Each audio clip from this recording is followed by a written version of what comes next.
When the summons came through my wrist console, I assumed it was a mistake. Technicians don't get called to the throne chamber of the Zyran Dominion. We fix doors, recalibrate shields, replace failing neural conduits. We stay invisible. Especially humans like me, contract labor brought in after Earth signed the Reconstruction Accords. Useful hands. Disposable lives. Yet the message was unmistakable. Royal priority. Immediate attendance required. Requested by Queen Alis 9. My supervisor stared at the screen, then at me, his skin flushing a pale green. You didn't do anything illegal, did you? If I had, I said, forcing a laugh, I'd already be dead. The lift carried me upward through kilometers of living alloy, past levels I had never seen. The air changed as we ascended, cooler, thinner, infused with a faint hum that vibrated through my bones. By the time the doors opened, my knees felt weak.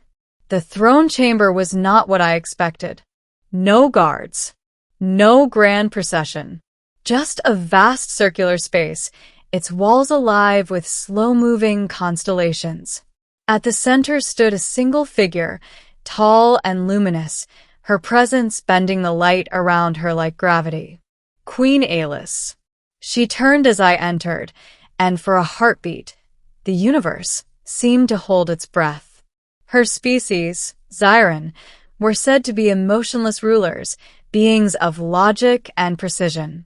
But the way she looked at me was anything but cold. Her eyes, faceted and silver, focused with unsettling intensity. You are Technician Elias Ward, she said. Yes, Your Radiance, I replied, bowing so low my forehead nearly touched the floor. You may stand, and speak plainly. I dislike ceremony. That alone told me something was very wrong. She gestured, and the chamber shifted. The stars on the walls reorganized into a schematic, an immense structure at the heart of the palace. My core is failing, she said. I blinked. Your core? The royal neural matrix.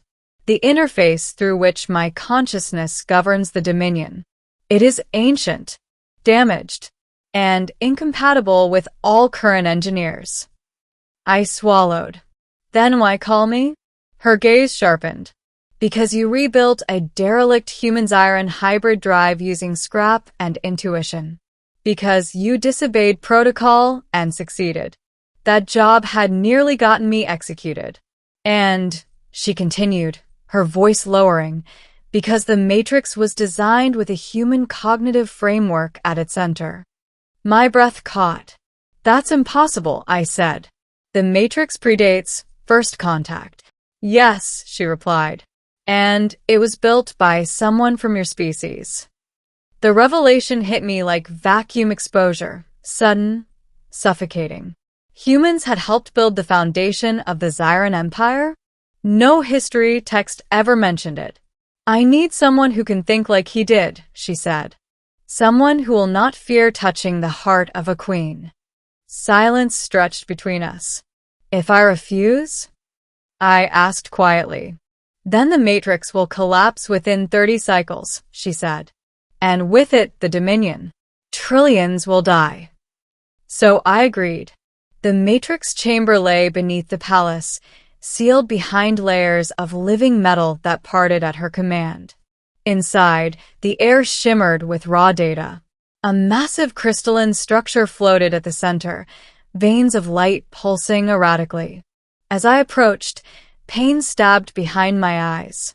It's reacting to you, Alis said softly.